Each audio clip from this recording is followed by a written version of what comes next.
Assalamualaikum warahmatullahi wabarakatuh. Rekan-rekan, para senior, junior, adik-adik, bapak-bapak, ibu-ibu, dimanapun berada saat ini, alhamdulillah, mudah-mudahan dalam suasana pandemi COVID ini kita masih dalam lindungan Allah Subhanahu wa Ta'ala dan masih tetap dapat eksis melaksanakan tugas kewajiban sebagaimana biasanya, walaupun kita harus akan mematuhi apa yang kita sebut saat ini new normal atau protokol kesehatan, karena untuk kita sendiri, keluarga kita, lingkungan kita, dan masyarakat kita yang lebih luas lagi. Dalam kesempatan ini saya selaku aktivis Palang Merah Indonesia saat ini, yang secara kebetulan juga saat ini masih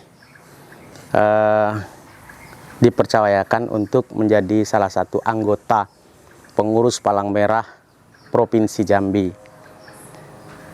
Oleh karena itu, ada sedikit yang ingin saya sampaikan kepada kita semua, bahwasanya perkembangan Palang Merah Indonesia saat ini sangat pesat sekali dan diharapkan oleh masyarakat aktivitasnya, terutama dalam suasana pandemi COVID ini.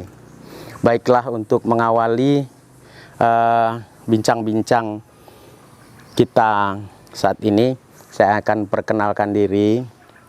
Nama saya biasa dipanggil itu Kak Wanto, lengkapnya Suwanto. Dan kebetulan saya seorang pendidik. Jadi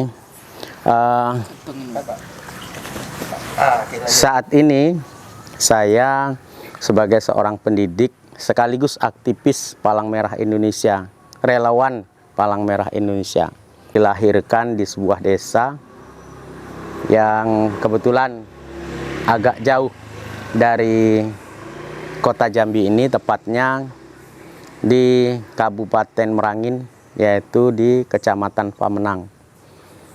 Kalau dulu namanya Sarko, Kabupaten Sarulangun Bangko. Iya.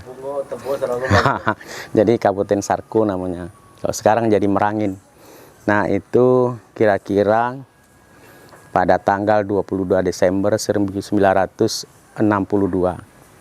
Hanya saja sekarang nampaknya di dalam ijazah saya itu tertera 22 Desember 1964. Karena kata kepala sekolah saya dulu, ini kok kamu masih kecil, kok tuanian umurnya gitu kan, usianya. Nah, jadi iya, yang lain besar-besar gitu kan. Nah, saya kecil sendiri gitu kan. Jadi akhirnya jadi dibuat 1964. Sampai sekarang jadi aparatur sipil negara atau ASN itu juga di SK itu 1964.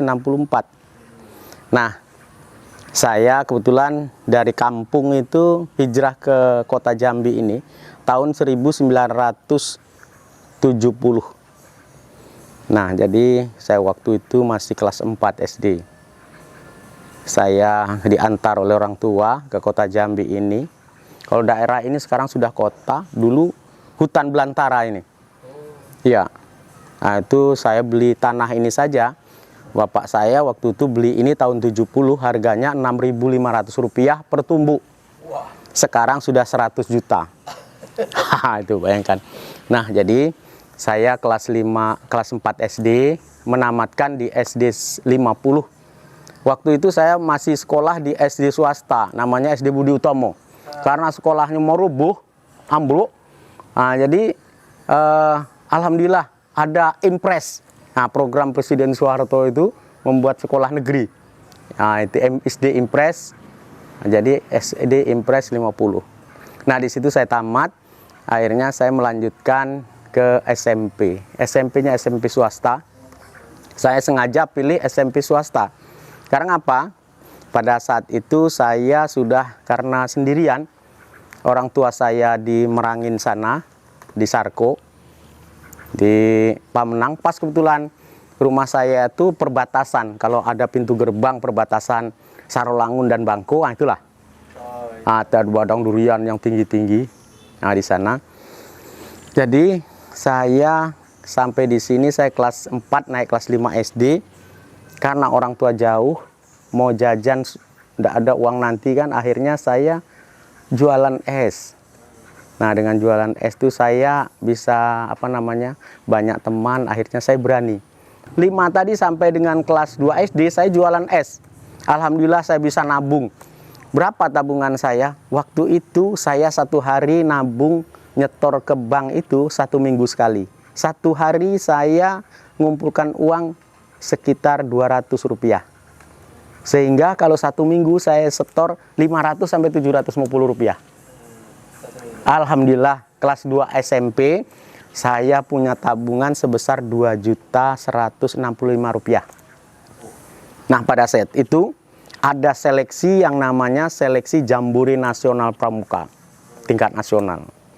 Alhamdulillah waktu itu karena saya pergi sekolah itu naik sepeda, kemudian seleksi naik sepeda, mungkin dianggap oleh para pembina saya itu saya tidak mampu gitu kan. Nah itu. Jadi waktu seleksi saya tidak lulus.